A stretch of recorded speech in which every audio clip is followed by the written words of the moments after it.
Weaver just imagine किसी robot के behaviour में चेंजेस आने की वजह से वो भी पूरी तरीके से इंसान बनने की मांग करने लगे। उसने तो अपने बॉडी में सिंथेटिक ऑर्गन्स भी लगा लिए थे, पर ये चीजें आगे चलकर कितनी ज्यादा खतरनाक हो जाएंगी इसका अंदाजा किसी ने लगाया ही नहीं था। कहानी की शुरुआत में हमें मार्टिन नाम का एक एम्प्लॉय दिखाया जाता है जिसने कई साल मेहनत करके बहुत सारे पैसे कमाए और फिर अपने घर वालों की मदद के लिए एक बहुत ही एडवांस रोबोट को खरीद लिया था। इस रोबोट का नाम एंड्रयू होता है। जब एंड्रयू को मार्टिन के फैमिली वालों के सामने लाया गया तब मार्टिन के दोनों ही बच्चे रोबोट को देखकर डर जाते हैं क्योंकि रोबोट का चेहरा ही वैसा था। अब मार्टिन एंड्रयू को एक्टिवेट कर देता है। एंड्रयू अपने आप को यूज करने के तरीके बता रहा था, जैसे कि अगर घर वाले कोई भी काम बोलेंगे ना तब वो कर देगा, लेकिन अगर इस काम से किसी इंसान को चोट पहुंचती है तब एंड्रयू वहीं पर रुक जाएगा। साथ ही साथ उसे खुद की प्रोटेक्शन भी करनी पड़ेगी। एंड्रयू एकदम परफेक्टली खाना बनाता और घर की सफाई भी करता। हालांकि मार्टिन की बड़ी बेटी उस रोबोट को बिल्कुल पसंद नहीं करती थी,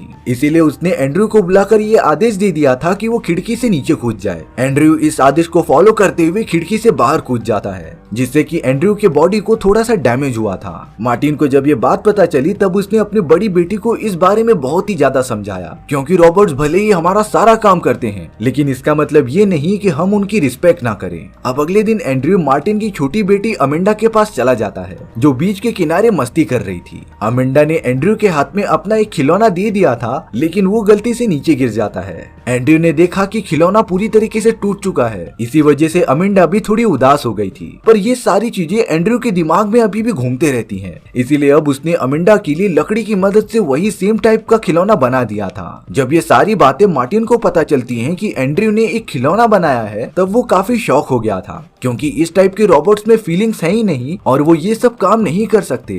और अब एक रात को मार्टिन ने एंड्रयू को गाना सुनते हुए देख लिया था, जो कोई नॉर्मल रोबोट तो नहीं कर सकता। इसीलिए अब मार्टिन एंड्रयू को लेकर उसी के बनाई गई कंपनी में चला जाता है। मार्टिन रोबोट के ओनर से कह रहा था कि एंड्रयू के बिहेवियर में कुछ चेंजेस आ गई है, जैसे कि उसके अंदर इंसानों की जैसा ही इमोशन मौजूद हो। कंपनी का ओनर जैसे ही एंड्रयू को चेक करता है तब उसने मार्टिन को कहा कि वो इस रोबोट को यहीं पर छोड़कर चले जाए, लेकिन मार्टिन ऐसा बिल्कुल नहीं चाहता था। मार्टिन एंड्रयू के साथ वापस अपने घर पर आ जाता है, पर अब एंड्रयू ने इसी तरीके से लकड़ी के बहुत सारे खिलौने और अलग अलग चीजें बनाना स्टार्ट कर दिया था। इन सारी चीजों में मोस्टली बहुत सारी घड़ियां शामिल होती हैं। समय के साथ साथ एंड्रयू ने इंसानों के बहुत सारे हाव भाव सीख लिए थे और अब इन सारी बातों को कई साल बीत जाते हैं। यहाँ पर अमेंडा भी काफी बड़ी हो गई थी। एक दिन अमेंडा एंड्रयू के पास आकर ये बताती है कि उसकी शादी होने वाली है, लेकिन अब ये बात सुनने के बाद एंड्रयू का हाथ अचानक से कट जाता है। हालांकि वो रोबोट था लेकिन उसका अंगूठा जोड़ना ही होगा, इसीलिए मार्टिन एंड्रयू को लेकर रिपेयर करने चला जाता है। अब एंड्रयू बहुत ही सज धज कर अमेंडा की शादी में शामिल हो गया था। अमेंडा हमेशा हमेशा के लिए शादी करके एंड्रयू से दूर चली गई थी। इसी तरीके से मार्टिन की दोनों बेटियों की शादी के बाद वो एकदम से अकेला हो गया था, लेकिन एंड्रयू मार्टिन से कहता है कि वो हमेशा उसके साथ ही रहेगा। कुछ सालों में ही अमेंडा का एक बेटा हो गया था जो एंड्रयू से बहुत ही ज्यादा नफरत करता था, क्योंकि अमेंडा के बेटे को रोबोट बिल्कुल पसंद नहीं थे। अब कुछ ही दिनों बाद एंड्रयू को ये फीलिंग होने लगती है कि उसे भी आजाद होना है, इसीलिए वो अपने ओनर मार्टिन के पास चला गया था ताकि एंड्रयू परमिशन ले सके यहाँ से हमेशा के लिए जाने के लिए। मार्टिन ये बात सुनकर थोड़ा सा उदास हो जाता है, क्योंकि उसके दोनों बेटियों के जाने के बाद एंड्रयू ने ही उसे संभाला था। एंड्रयू भले से ही एक रोबोट होता है, लेकिन उसकी भी एक अलग ही लाइफ होनी चाहिए, इसीलिए मार्टिन ने एंड्रयू को परमिशन दे दी थी। एंड्रयू ने जो भी लकड़ी की चीजें बनाकर बेचा था उसके पास उसका चेक मौजूद होता है, लेकिन वो ये चेक जाते टाइम मार्टिन को दे रहा था। मार्टिन ऑब्वियसली इस चेक को एक्सेप्ट नहीं करता और वापस से एंड्रयू को ही दे देता है। अब एंड्रयू मार्टिन का घर हमेशा के लिए छोड़कर एक बीच के किनारे रहने आ गया था।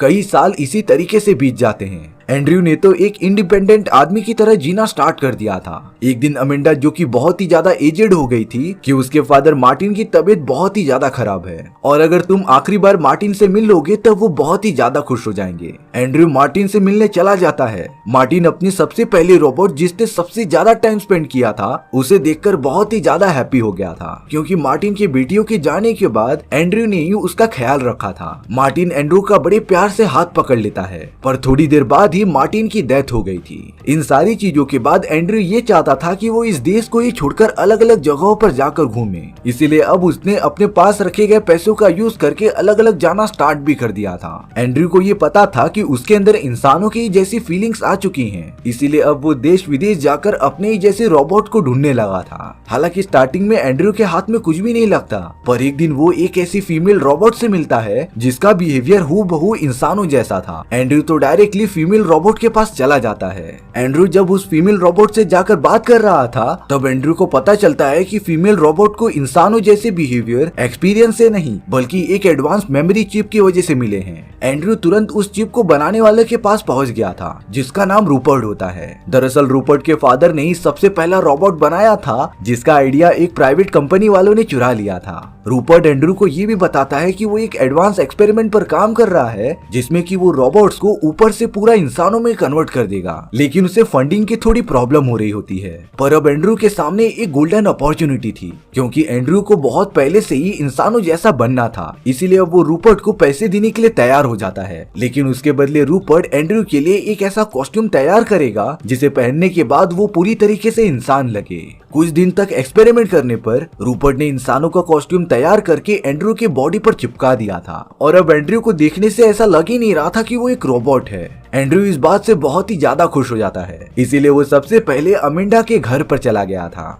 वहां जाने के बाद एंड्रयू एक लड़की को पियानो बजाते हुए देखता है जो हूबहू अमेंडा जैसी दिख रही थी। वो ब्यूटीफुल लड़की भी एंड्रयू को देखकर थोड़ी डर जाती है, पर तभी वहां अमेंडा आ गई थी जो बहुत ही ज्यादा बूढ़ी हो चुकी है। दरअसल ये अमेंडा की बेटी है जिसका नाम पोर्शिया था। अमेंडा भी एंड्रयू के साथ इतने सालों बाद मिलकर बहुत ही ज्यादा खुश हो चुकी थी। टाइम बीतने के बाद एंड्रयू और पोर्शिया एक दूसरे के काफी अच्छे फ्रेंड्स बन चुके थे। एंड्रयू तो पोर्शिया को बहुत कम टाइम में लाइक भी करने लगा था क्योंकि उसे पोर्शिया के रूप में अमेंडा दिखाई देती थी। अब एक दिन एंड्रयू को पता चलता है कि अमेंडा की तबीयत खराब है और वो हॉस्पिटल में एडमिट है। एंड्रयू तुरंत भागा भागा अमेंडा के पास चला गया था। अमेंडा की हालत सच में बहुत ही ज्यादा क्रिटिकल थी, पर अपनी आखिरी सांसों ने अमेंडा ने अपने हाथों में वही लकड़ी की डॉल पकड़ी हुई होती है जो बचपन में एंड्रयू ने उसे बना कर दी थी। एंड्रयू भी ये देखकर बहुत ही ज्यादा खुश हो जाता है, पर अब थोड़ी ही देर में अमेंडा की डेथ हो जाती है। पोर्शिया अपनी माँ के जाने के बाद बहुत रो रही होती है, लेकिन उसने देखा कि एंड्रयू के आंखों में एक भी आंसू नहीं है। एंड्रयू भी खुद के अंदर ये बात नोटिस कर लेता है, इसीलिए अब एंड्रयू सीधा रूपर्ट के पास आ गया था जो कह रहा था कि तुम मेरे बॉडी में सिंथेटिक ऑर्गन्स डाल दो जिससे कि एंड्रयू भी इंसानों के जैसे सारी चीजें कर पाए। रूपर्ट एंड्रयू के बॉडी में सिंथेटिक ऑर्गन डाल तो देगा, लेकिन अगर कभी एंड्रयू को चोट भी लगी तो उसे बहुत ज्यादा दर्द होगा। एंड्रयू इस बात के लिए भी मान जाता है। रूपर्ट जल्द से जल्द एंड्रयू के लिए सिंथेटिक ऑर्गन्स बनाने में लग गया था। अमेंडा के जाने के बाद पोर्शिया बहुत ही ज्यादा अकेली हो गई थी, लेकिन एंड्रयू पोर्शिया का बहुत ज्यादा साथ देता है। अब तो पोर्शिया भी एंड्रयू को पसंद करने लगी थी, लेकिन पोर्शिया को ये बात पता होती है कि एंड्रयू एक रोबोट है और वो उसके साथ कभी शादी नहीं कर सकती, इसीलिए अब पोर्शिया की शादी एक दूसरे आदमी से फिक्स हो चुकी थी। एंड्रयू तो इन सारी बातों से बहुत ही ज्यादा रूठ जाता है, इसीलिए वो तुरंत रूपर्ट के पास आ गया था सिंथेटिक ऑर्गन लगाने के लिए। सारी चीजें बॉडी के अंदर अच्छे से लगने के बाद एंड्रयू वो सारी दर्द फील कर पा रहा था जो उसके बॉडी पर लग रही थी। एंड्रयू सीधा पोर्शिया के पास चला गया था और उसे सारी बात बता दी थी। एंड्रयू पोर्शिया से कह रहा था कि अब वो इंसानों जैसे सारे काम कर सकता है, वो खा सकता है, पी सकता है, साथ ही साथ उसे सारी चीजों का पेन भी होगा। हालांकि पोर्शिया की शादी होने वाली थी, लेकिन वो भी एंड्रयू से प्यार अभी भी करती है, पर एक प्रॉब्लम थी, उनकी सोसाइटी ये सारी चीजें एक्सेप्ट नहीं करेगी क्योंकि एंड्रयू कुछ भी कर ले लोग उसे रोबोट ही मानेंगे। इन्हीं सारी बातों की वजह से एंड्रयू हाई कोर्ट में एक कोटेशन फाइल करता है जिसमें एंड्रयू की मांग थी कि उसे इंसानों का दर्जा दे दिया जाए। एंड्रयू के बॉडी में सारे ऑर्गन्स इंसानों जैसे ही थे, साथ ही साथ उसके पास फीलिंग थी और उसे पेन भी फील होता था। लेकिन एक ऑफिसर ये कहता है कि एंड्रयू की एज नहीं बढ़ती, यानी कि अगर हम सारे ह्यूमंस मर भी जाएंगे तभी भी एंड्रयू जिंदा रहेगा, और ये सारी चीजें हम ह्यूमंस के लाइफ साइकिल के एकदम खिलाफ हैं। इन्हीं सारी चीजों की वजह से एंड्रयू के पिटीशन को कैंसिल कर दिया जाता है। एंड्रयू इस बात से बहुत ही ज्यादा दुखी हो गया था। अब यहाँ पर पूरे 20 साल बीत जाते हैं। पोर्शिया काफी बूढ़ी हो चुकी थी, लेकिन एंड्रयू वैसे का वैसा ही रहता है। अब एंड्रयू के मन में ये चाह थी कि वो इंसानों की तरह ही बूढ़ा होकर एक दिन मर जाए। इसीलिए अब वो अपना फाइनल डिसीजन बनाकर रूपर्ट के पास आ गया था, जो इतने सालों में बहुत ही बड़ा आदमी बन चुका होता है। एंड्रयू रूपर्ट से कह रहा था कि वो उसके बॉडी में से फ्लूइड निकालकर उसके अंदर ब्लड इंसर्ट कर दे,